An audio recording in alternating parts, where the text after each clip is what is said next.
What's good, y'all? It's your boy Dia Castell, and this is Castell Collects New York Comic-Con edition with special guest host, Joe Lim. Let's go. Castell collects, yeah.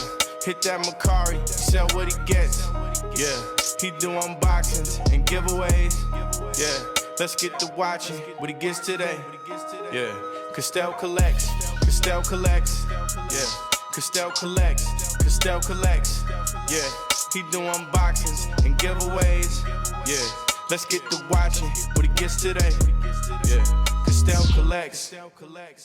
All right, so we are here now at Dave Cave Live. My good friend Joe Lim, he was here with us last year. Joe Lim's actually all the way from Texas. And for those of you guys that don't remember, Joe Lim is actually a guy that I met randomly on Facebook in a waffle room. So if you're familiar with what waffles are, I'm not going to blow it up on the internet because God forbid people get a hold of it. Next thing you know, we're all shut down. But if you know what a waffle is, Joe Lim specializes in them. Joe, as we get ready to get started, did you accomplish your goals at Comic-Con, New York Comic-Con 2024? Yes, I would say I had completed all the tasks that I had prepared myself for, at least for the New York Comic-Con. I did a little bit of research beforehand to check out what exclusives were exactly dropping, and then from there, I kind of tackled down what I needed to go based off of the most important to the least, and then try to discover everything else in between. So what he's saying is, without saying it, he's the con of the cons. That's what we've titled it. Now, we're going to get more into that, but let's talk about some of the pickups right now, and then Joe's going to show you some pickups in between and kind of explain to you what you have to do to get those pickups. Are you ready, Joe? Yes, sir. Let's go. Okay, so what's really important about going to Comic-Con is not just the experience of buying collectibles and buying comic books and all that stuff. There are different vendors there that do different things. Now, when Joe first came last year with me, he was doing things I didn't even know you were supposed to do at Comic-Con. And one of the big things are actually collecting these things, right? These little CGC pins, which I'll give you guys a close-up of exactly how many he has, because he has an abundance of them. But there is a process to doing this.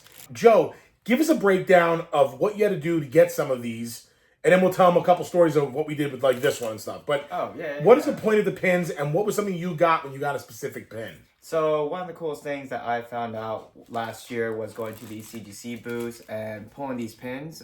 Pretty much what you do is you have this bag, something similar to this one. They'll have it filled up to the brim with pins, and then pretty much you get to stick your hand in there, pick out a pin, and then depending on what you pull, every pin puller wins a prize, whether it's a hat, a lanyard, t-shirt, jacket, or even a graded comic book. So it just kind of all depends on what you pull. And then besides the grab bags, they also have different pins depending on what you submit. Does this one do anything? It doesn't do anything, but it does look cool. So there's a website on CGC where they show how exclusive these pins are. And like I said, the one that Dave was just holding up is a VV Gem Mint 10. So this one you can only get from the from the CGC booth, but you would have to grade a VV exclusive comic book. There we go, guys. So basically what Joe is saying is that in order to unlock certain pins, whatever they are, sometimes they're not just necessarily in the grab bag of CGC, but you have to accomplish certain things, such as getting a certain comic book graded, which in this case, it was a VV comic book. Now, there is a particular pin in this group that I want you to show everybody. And kind of show everybody what you got in return, and I'll tell everybody what happened with me and you at the booth too. So you go ahead and show them that. Heard that. Okay, so what I ended up pulling was this Gem Mint 10 pin. What happens after I pull that pin was they give me a prize, and I feel like once you hit that Gem Mint 10, it's one of the biggest prize or one of the best pins you can pull. And when you pull that, they'll give you a free graded comic, which came out to be a 9.8 Catwoman. Yeah, so very cool. They actually do hook you up really, really, really well. In this case, I mean, I'm sure there's no real monetary value to this comic book, but it is 62 Howard D. G on demand. I'm not even trying. We're not even going to go into it. But very cool looking comic book and graded. I mean, a grade alone costs you $75 at some points. It's like really ridiculous. Like we paid like $55 for one. Yeah. But like in this case, he got it for free. So one way or the other, it has a monetary value to it. But all you had to do was pull this pin, which he did. With that being said, so we were standing at the booth, and one of the girls had her CGC lanyard on, and there was a specific pin on it, and Joe's instant thing is, I guess like you're a pin guy. He's a pin guy. Pin people like interact with each other. Like, hey, you want to trade pins? So he goes up to the girl and he was like, hey, I've never seen that pin before. Would you trade? She literally was like, no one's asked me at all, and we've been here for 24 hours, and not one person said anything. So in lieu of the con, yes, I will. She's like, but I've never seen another one. So ironically, Joe and myself were with our friend Tim. So it was my turn to pull up a bag, and I ended up pulling the number 10 Wolverine and Deadpool exclusive, which is 2 pins in one. And that was the pin that this girl had on. So Joe ended up getting the pin anyway. And then ironically, Tim pulled the same exact thing again. So we pulled it back to back. But not a lot of people got these. So if there was maybe like 100 of these or whatever it was, probably, yes, or less, and we still made out and won. So essentially, this pin life is a whole different world. Yeah. But learning from Joe from this con alone, I've learned that if you want to get free stuff from comic books to pins, I ended up getting a CGC hoodie, which I'll never fit in because I'm 3,000 pounds, but I got a free CGC hoodie. So I got that pin. Once I pulled it, they gave me a hoodie. So you definitely win when you do that kind of stuff, and it's free. It's literally free. So you can go to Comic-Con with $0 and either leave with a pin, a hoodie, or a graded comic book for nothing. Yeah, for literally nothing. So love it. We got other stuff to talk about. Let's keep going. Okay, so a next booth that we both really enjoyed is Banpresto. Now, if you know anything about Banpresto, they make really awesome, actually, I think they do everybody. I think all the animes. They really do. Major animes. Yeah, so I didn't see, did they have Chainsaw Man? I don't remember that. Maybe not Chainsaw Man, not yet. But not yet. They'll get the IP for that eventually. So they do this really, really, really cool booth where it's a shopping booth, and they have every figure that's on display to have, which a lot of people don't. Like, I know, well, we'll talk about them later. But in this case, Banpresto literally has whatever's on display is for sale, unless it's, a pre-order thing that's not out yet. But it was really cool. So there was one figure that I particularly really wanted, and I'd never seen it in person, but most importantly, I think I've seen it online. It was like always $100, but I ended up landing the Banpresto Perfect Cell. So Cell is one of my favorite characters of Dragon Ball Z. When I saw it, I almost kind of was in shock because I couldn't believe it was there. They have a whole other line, like the Master line, I believe, is part of this collection too. But I thought it was really cool that I was able to nail this, and it was only like $65. It really wasn't crazy. So really cheap. I was okay with paying $65 for it because even though it's something I could get, it was at the con, it was readily available. I wanted it, and I wasn't going to pay eBay prices. Yeah, not worth it. Because we've seen things on eBay and we're not dealing with it. Yeah. But most importantly, and Joe and myself got quite a few of them. It was their Comic-Con exclusive, which I want to say about Banpresto, which I really like. If it's a Comic-Con exclusive, it's a Comic-Con exclusive. Oh, yeah, agreed, yeah. They're not like everybody else. They all re-release all of their products, even if they're Comic-Con exclusives. But Banpresto does not seem to do that. And they released a Gear 5 King of Arts Luffy, which was the con exclusive. We nailed this on the first day. Oh yeah, no, it was wild. I feel like nobody knew that this was the event exclusive. So we actually landed this really quickly at the booth, which I was actually shocked we were going to get them at all. First day was Thursday. Mm-hmm. Joe knew directly where to go. This guy's a psychopath. But yeah, tell him what happened when we got there. Yeah, no, that was pretty much the second booth we went to besides the Abominable one that we tried to go for. So that one, unfortunately, just sold out instantly, but we knew right away to go to Banpresto. We picked up this Gear 5 Luffy. Again, it's a metallic Luffy, so it is an event exclusive. Oh yeah, event exclusive right there. Yes, sir. And then, but it was weird because I bought only one the first day, only because it threw me off because it was just stacked to the rim. Yeah, so Joe ran right to get these the Abominable, which I'll show you guys in a second. Mm-hmm. So Joe actually ran, first thing he did to go get this Abominable thing, which we're going to explain that in a little bit, what was going on with that particular piece. But he ran and saw that Banpresto, by the way, for those of you who want to clarify things, Banpresto, Bandai, same thing, but Banpresto was the booth that we got this from. So I do understand that Bandai and Banpresto are the same thing. I know. Nerds, Right. I know. Yes. But he grabbed one, and then us and our friend Tim, we went past ourselves. I was like, oh my God, sell. He's like, yo, they still have Luffy's. So I grabbed one because I figured, hey, why not? Event exclusive. I should definitely have it. So I would say this is a home run. Now, you got more of them, did you not? Yes, I did. So the reason why is because the next day we went, it turns out that they sold out immediately, right when the doors opened. Oh, so Friday they were sold out. I went back Friday just to pick up an extra one to have on the side so I can open it, have one sealed, one open. Right. But literally, the moment, I think I got there at like 10:15, sold out. Okay, so that's crazy. So I didn't personally know that. I didn't even know you. I didn't hear you say that. So he ended up getting 3 of them. I got 1 of them. Look, the bottom line is, guys, I tell you this all the time. Whenever I do any kind of video, I'm a buyer and I'm a seller. I'm not into One Piece. It's just not my thing.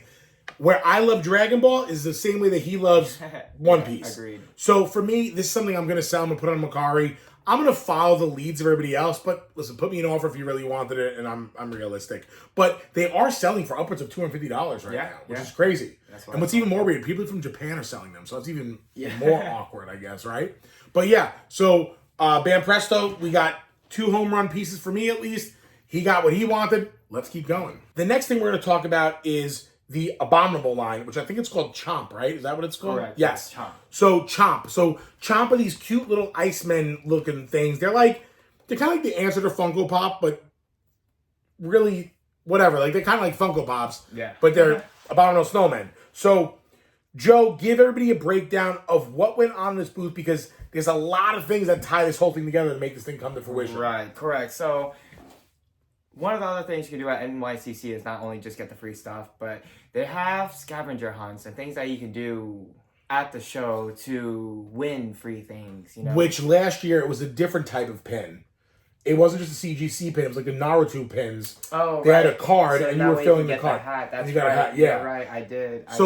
There was he went like this year. He went a day by himself, and he ran around and collected all the pins for like a card to get a free Naruto hat. Yep. This is what he does. Yeah, just for fun of it. You know, the experience, and plus, you never know what cool stuff you can always win. You always cross by things you may have missed at the con. Exactly. So back to the Chomp thing. What did you have to do to acquire what we're about to talk about? Oh, right. So basically, what happened was that was actually the first booth we tried to go to, because that was the booth that had the Abominable Godzilla. So I'm going to post it right here. Right there. Right there. And with that, whenever you go and purchase that that Godzilla figure, you pretty much have to ask for a booklet, and with that booklet, they will give you a trading card with a purchase of a Chomp. Right. But unfortunately, Dave and I, we got there. We were not the first ones. Unfortunately, they already gave out all. I think they said they were going to do 25 per day for 4 days, so they're only giving out 100, which was only a 350 piece Chomp, I believe, if I'm correct. So I think he's saying this partially correctly. So there was 350 total, but only 100 of these Godzilla Chomps were Comic-Con exclusives. Correct, yes. The rest are basic. Is that kind of what he said? Kind of, sort of. Like, they're only, so out of 350, they're only releasing 100 at NYCC because they're not fully That's what produced. it was. Correct. Yeah, so they're not fully made yet. So you can only get those 100. Now, this is the book that they gave you. Can I show this? Correct, yes. You can show them. Okay, so you had to get this book, but you only had one way to get the book. Now, ironically, I was walking around while Joe was doing something else, and I was told that, Dave, you got to buy the Chomp so we can get the exclusive book. So I went ahead and bought the Chomp. Now you can see there's a nice, good old New York Comic-Con logo right there on the bottom corner of it. So in order to get the booklet that you needed, which was this book right here, ironically, Joe did, this is 100% Joe's fault. Joe did not tell me I needed to buy that. I needed to get this for free when I bought this. So after we bought it, we walked away and he's like, did you get the book? And I'm like, what book are you talking about, guy? I have no idea what you're saying. However, the actual Chomp looks like this, which they're cute, you know? They're not these little like, they're basically like rubber ducky abominable snowmen. So it feels like a rubber ducky, you know? Really? Yeah, it's like an old school rubber ducky. It does, yeah. But they're not squishy though. They're not squishy. So these are actually really cool figures, and I know that for a little while I had a bunch of them on Macari. I won them from one of the guys on one of the auction rooms. Yeah, I won it by I got it as a prize. I got 4 of them, And I ended up selling it for like $600. Oh, no shit. Yeah, it was crazy. Sorry, but It was like a crazy, like, so this is a niche market, but very cool. So Joe Lim, once you got a hold of this book, because I had bought this, what were you supposed to do to make this happen? Right. So what you're supposed to do next is, I believe you're supposed to go around to 2 or 3 different booths, one of them being Plastic Empire and 2 being 2 other booths. And then you go around and then you get these passport stamps that you get stamped into these books. Unfortunately, I don't have those stamps in my book because I was asking all these questions to the guy who was at the booth to ask him exactly what I need to do, where to go, and all that good stuff. But in the end, I was just talking nice with him, and I guess he was just having a really great day and decides, hey, don't worry about going around getting those stamps. I'm just going to go ahead and give you the cards. So with that in mind, he did hook it up, and he ended up giving us a couple cards, one being this Godzilla Chomp card. This is a limited edition to 350. Very important what to note is he's actually showing you the card that is also the exact figure. So when you flip it around, that's what this guy looks like, but with Godzilla, like a Godzilla costume on. Correct. So that was the whole point of this, is get the card to get that.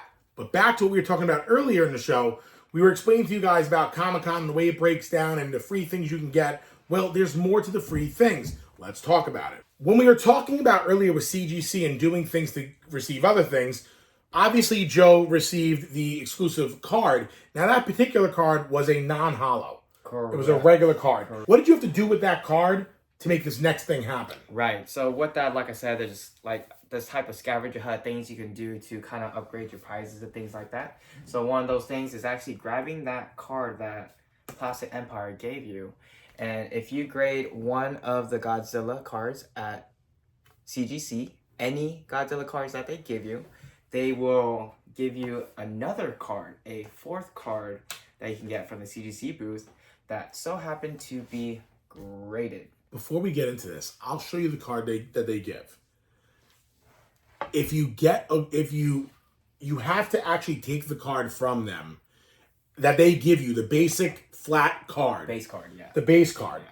There's 2 versions of it. There's correct. There's 2 base cards. So there's the blue one and the orange one. Correct. Now, I got a blue one. Joe got an orange one. The catch is you have to go to CGC and you have to pay to grade those. So if you grade those, you get gifted. Am I saying this correctly now? Yeah, you get gifted. So I got gifted a Gem Mint Holo, which is the perfect version of the card.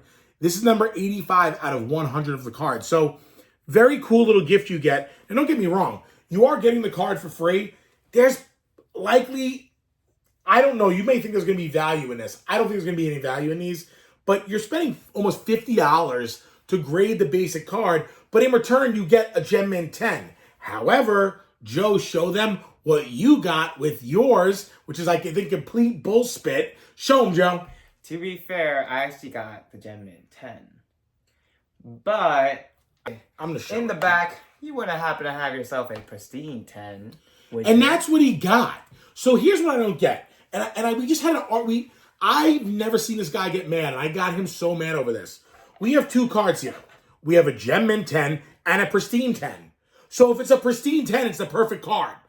For all you card collectors out there, yeah, I'm doing card videos right now with Pokemon stuff. Shut up, I don't care. I'm getting angry right now because you have 2 versions of 10s. 10 means it's perfect. That's the bottom line. There's no conversation in that. But this is a pristine 10, the perfect 10. And this is a regular Gem Mint 10. But this is a pristine 10, so it's worth more money. Then make this a 9.9. Make it a 9.9. It's not a 10. Stop making up. This is a black label 10. This is a red label. Shut up. This right here is a 10. That's it. This is a 9.9. I am so annoyed by this. And we literally were arguing about the booth. He didn't want to explain anymore because you can't make any sense of this. Now, we did examine both cards. We figured out why this is a 10. In my eyes, it's a 9.9. I mean, otherwise, it's a pristine 10. Because on the very, very, very bottom corner, right where my pinky is, the holo is not fully holo, where this one it is. This is stupid. It's a 10 and a 9.9. I'm done with this conversation. I'm getting angry about it. But yes, that's how you get one of these cool little cards when you do this thing. Okay. Yeah, awesome. We got another special guest here tonight. Big Dolly, homie. Say what's up, Dolly. Yo, Castel Collects. Here we go. We're going to talk about what Dolly bought in a few minutes because Dolly finally spent money. It's like the heavens opened up and Dolly actually spent money for once. He'll be like, oh, there's nothing I really want. There's nothing I really want. Shut up. It's everything you want. You just don't want to spend money, you cheap prick. But anyway, first and foremost, I went to their Godzilla booth, and their Godzilla booth was amazing. Oh yeah, no, it was. They actually, did you see the mascot Godzilla over there? Oh, they had a guy in a costume, and they had pictures with Godzilla, which is really, really cool. However, they did make, which is part of their new figure line, they did do the, which I didn't understand this. I think it's because it was the movie, but it's Godzilla 1, but it's Godzilla 2023, even though we're in 2024. So I don't know if they released this in I don't know. It didn't make sense to me. But it is a 2024 product with 2023 on it. I was hoping it's like a misprint or something, but I really, really like this a lot.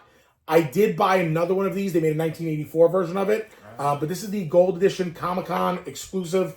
It probably will be exclusive because they don't care about their fans. So they're just going to resell it anyway because there are scalpers out there that are going to try to sell this thing. I'm going to hold on to it. I like it a lot. But yeah, thought this was a really cool piece. Next, I also bought another Godzilla, which is my favorite year Godzilla. And what's really weird is I actually bought this, and it still doesn't come in the mail, but they had it at Comic-Con. So this is a 1989 Godzilla. The best Godzillas are from like 1984 to 1989. Totally my opinion. But I thought this is a magnificent figure. Unfortunately, I won't open it. But again, just like Hasbro, they removed the viewing glass, ruining the product for you while you're spending, I think it was like $80 for this thing. Yeah. But it's for the PC because, again, I love the figure. The other one that I have coming in, I'm going to open to give you guys a preview of pretty much what it looks like. That's what it looks like. It's by far the nicest looking Godzilla, and I think they knocked it out the park. So, again, I'm going to open one. I'm going to save one. PC guy. Me and Dolly were just talking about it. My biggest mistake was not rebuying Godzilla Wars when I had the chance. So, I'm happy to add this to the collection, and that's where it's going to stay. So, the next piece was actually a Comic-Con exclusive, and that would be just this bad boy right here. The SH Figure Arts Vegito. It comes with the exclusive flames behind. But again, to piss me off, this is my point. Yeah. Literally today, the 20th of October, I bought this on Thursday. So that was the 17th? Yep, 17. This is now for sale on their website. Yeah. So your Comic-Con exclusive. But I kind of get it. So Tamashii Nations, I'm not totally mad at you guys. But it's kind of a scumbag move for collectors because you destroy the value of it. So they sell it because scalpers are going in there buying one of them and then selling it for $200. But what does it matter to you? You guys have thousands of them. Like, this is the whole point of corporate greed in America, why people get crazy about it. I'm all for corporations making money. I'm a capitalist. I get it. But, like, let people make money. Yeah, I know, right? Seriously, let us make a little bit of dough. Like, let us eat a little bit. It's so crazy. We put in the time to go walk the cons, wait in line, all that stuff. You know, a little bit of bread. Like, it's okay to let somebody... Look at Riley. He's so annoying today. It's okay to let people buy things and sell them. Like, I don't know why it's a big deal. But anyway, it's now available now online. Go buy yourself one because this one's worth $0. So that's cool. Now, this next piece is a sleeper piece. I saw it. I really wanted nothing to do with it. Joe and I were online, and we were looking at it, and Joe's like, oh, do you want that? I'm like, no, why would I buy that? He's like, yeah, but it's really cool. And I'm like, I don't need it. He's like, I think you should buy it. So I ended up picking up the translucent. Is that the term? I believe, so this is the translucent Tamashii Nation store exclusive. So allegedly, which I don't think it's true. I think you can buy it online. So allegedly, you can buy this only at the stores. You can see right here. It shows you a little bit better of what it is. It's Goku Super Saiyan 2, right? Or no? But it says right there, it says, it's a Tamashii store exclusive. I don't know if it's true because I think they're liars, but I bought it anyway. And what's the irony of this, Joe? It sold out. This one piece sold out completely. So unless you go to Tamashii, New York, you couldn't get it anywhere else. So in order to get this, you had to be at Comic-Con or at the store. But again, they're probably going to sell it online because who are we? We're just schmucks that buy toys. Yep, agreed. There was a particular booth there that Joe demolished. Joe, tell him what it was, man. Yes. So one thing I noticed last year at the Marvel booth was they had this, I believe it was a spin wheel with different prizes that you can get. And amongst those prizes happened to be, I guess, exclusive comic books that you can only win from there. In this particular case, you had to sign up for a particular app, and that app would get you to the next level. So what app was that? So it was called Marvel Unlimited. Okay, Marvel Unlimited. So check it out, Marvel Unlimited. Yeah, so it might be a pretty cool app to check out. But once you signed up for that, they give you a exclusive comic that you can only get from their booth when you sign up. Can I show? Yes, you can show. Which is this comic right here. And it turned out to be a Daredevil with Jeff the Landshark. And upon more inspection, I looked at it a little bit more. I noticed the artwork being very similar to an artist that I knew. So I decided to look it up. Turned out to be a Daredevil Peach Momoko variant. Okay, so what's really cool about getting the opportunity to get comics like this is when you get these for free, sometimes people think, oh, it's free, it's useless, and they're just like, oh, just throw it away.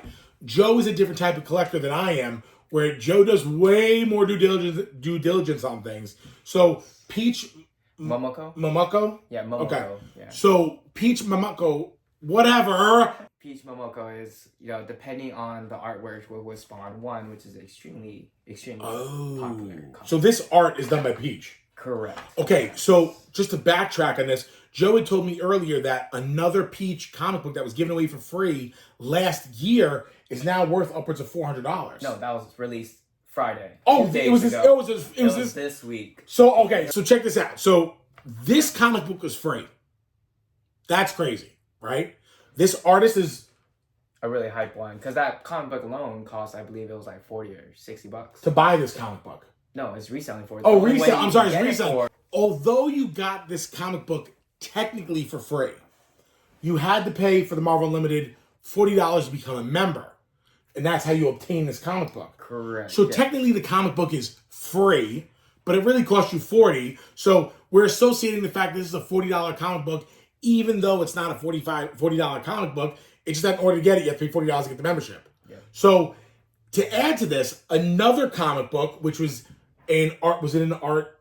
No, it was in the same vendor level. It was in the vendor level. Yeah. Okay, so what happened with that scenario? Because that seems to be like that comic book had value to it. Yes. So I believe the cover was a Spawn 1. It was a Face Smile. I think they call it. By the same artist. By Peach Momoko. By Peach Momoko, yes. Correct. So it was the same artist's comic book, Spawn this time, not Daredevil. Yes. That you have to buy that book? Yes, you had to buy that on retail for like $30 or $40, I think. $30 or $40, and either way, this is a $30, $40 book too. So we already know what her work goes. Is it her? Yeah, it's her. I already know what her work goes for off the bat. So now, what happened with that particular Spawn one? I believe a fight broke out in person because of how popular that book became. Now that book though, did it have value to it too? Oh, it had some value apparently, because from what I was reading, retail price was $30 or $40. Resale price was anywhere between $3 upwards towards $500. Hear me out. People were buying a comic book for $40, and then it was automatically reselling for $300 to $500, all because of the artist. Let me see if I can find that news. That's crazy. Next part of this was actually right up Joe's alley, and it's also about skateboards. So last year, I believe you got one of these, a different version of it. Correct. But this one was an exclusive, and I want you to tell us all about it. And that was, in fact, the Hollow skateboard, the Luffy Gear 5. Tell us about this. Tell what booth it's from. Explain about the whole thing about it, and give us the whole deal. Yeah. So last year, I believe you get the skateboard from Denmark. Denmark, I believe, is owned by, what's his name?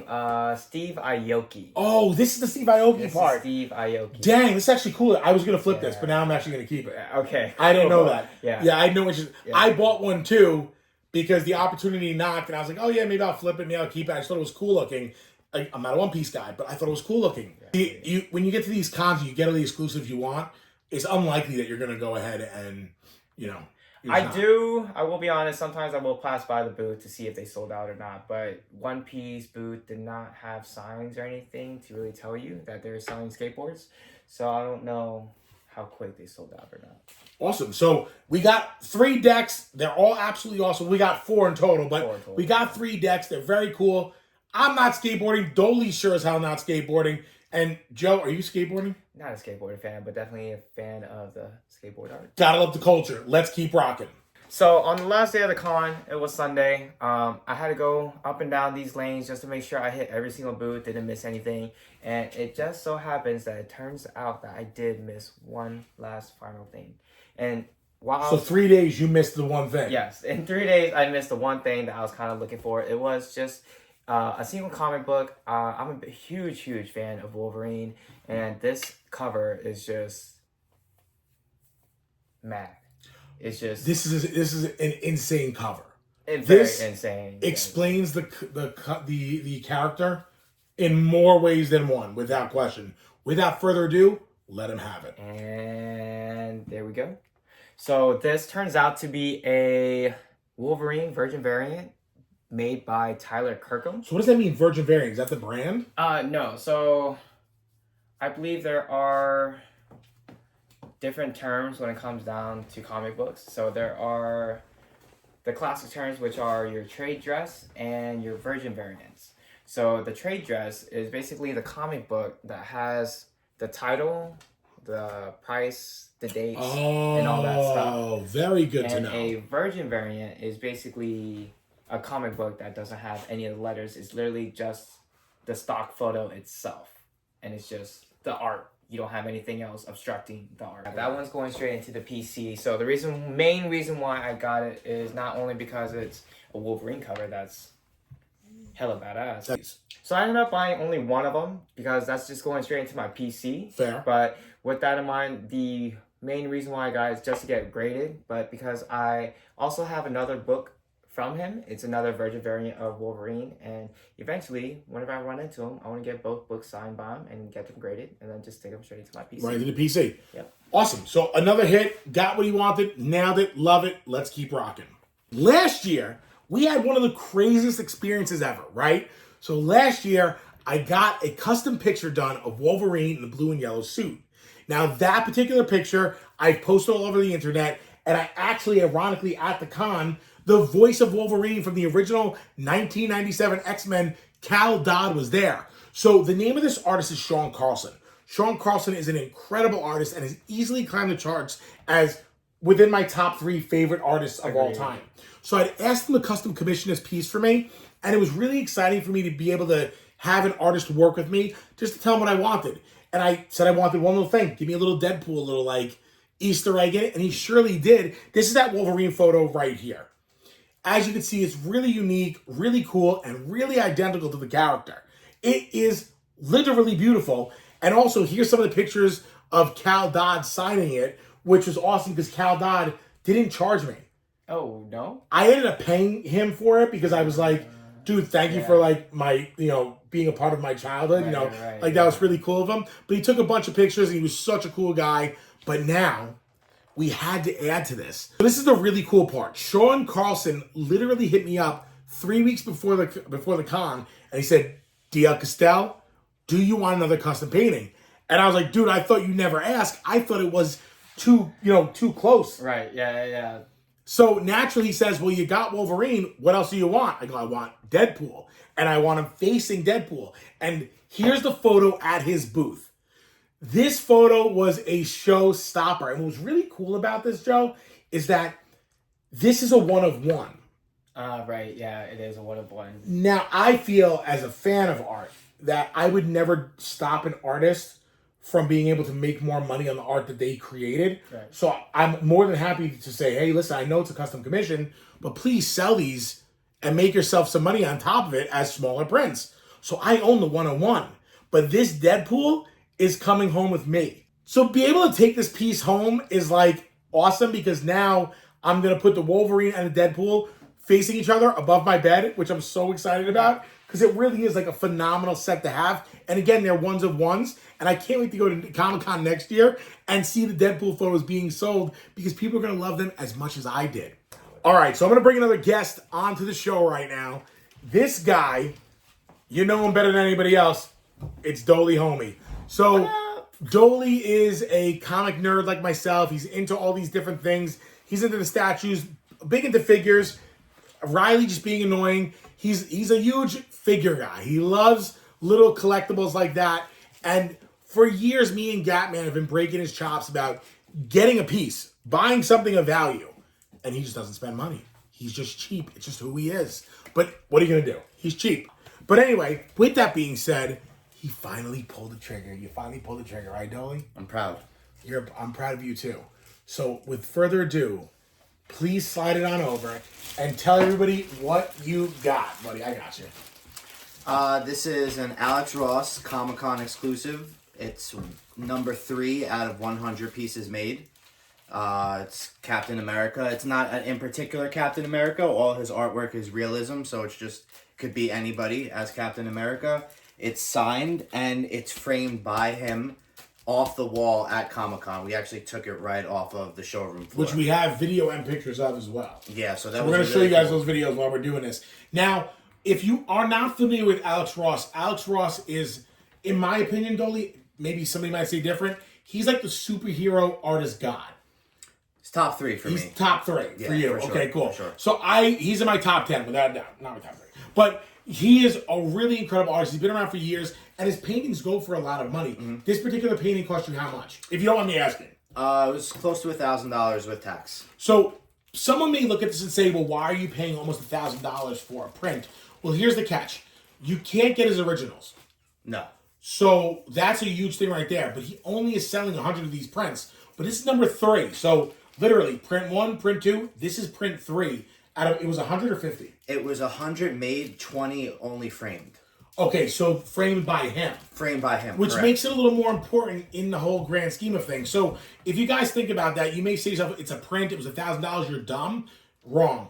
It's a print framed by the artist, and it's the 3rd print, which means that it literally is number 3. Like, I don't know if people grasp that, but this is a very important piece to own. And Dolly, I'm so proud of you for buying it. Thanks, man. It's well done. Captain America's my favorite, and this just called to me, and I said, if I'm going to go to the con, I'm taking this home with me, and here it is. Everything that went on, there was so much more that we're not telling you, but it would just take forever, and this video is already long enough, and Riley won't stop being a pain in the butt. Joe, what else you got to say for him? Well, I just gotta say this was my 2nd time at NYCC. Definitely a lot better planned and better well thought through compared to what it was before. So yeah, last year was chaos. Yeah, I'm looking forward to seeing what next year brings and how we can find out more exclusive and find out all the good stuff we can get. And we're happy to have you all the way from Texas, Joe Lim. Yes, you sir. are the GOAT. Jay Lim, if anybody ever wanted to locate any of your sales or anything like that, do you have anything like that? Do you do anything like that publicly? I do have a Macari, but I don't really use it that often. What is your Macari name so we know for the future? If you had a Macari, so your Macari that you barely use, what is the name of it? All right, the Macari that I barely use is FCKIN Collectibles. Really? Dude, this guy, like, we're going to get monetized again. So, FCKIN Collectibles. You're unbelievable, dude. You're unbelievable. But, dude, you have 135 reviews, so this guy does sell. He makes like he doesn't, but he does. Like always, I hope you enjoyed this video, and if you stuck around, check this out. The first 5 comments, you're going to get a giveaway. You are going to get something for free. It might come from me, it might come from Joe Lim.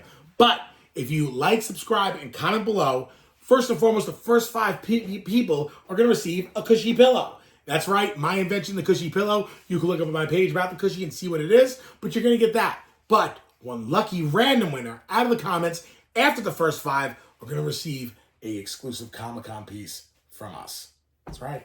You're going to get something exclusive. So don't forget, like, subscribe, comment below. It's your boy Diego Castell, Jay Lim, and this was Castell Collects.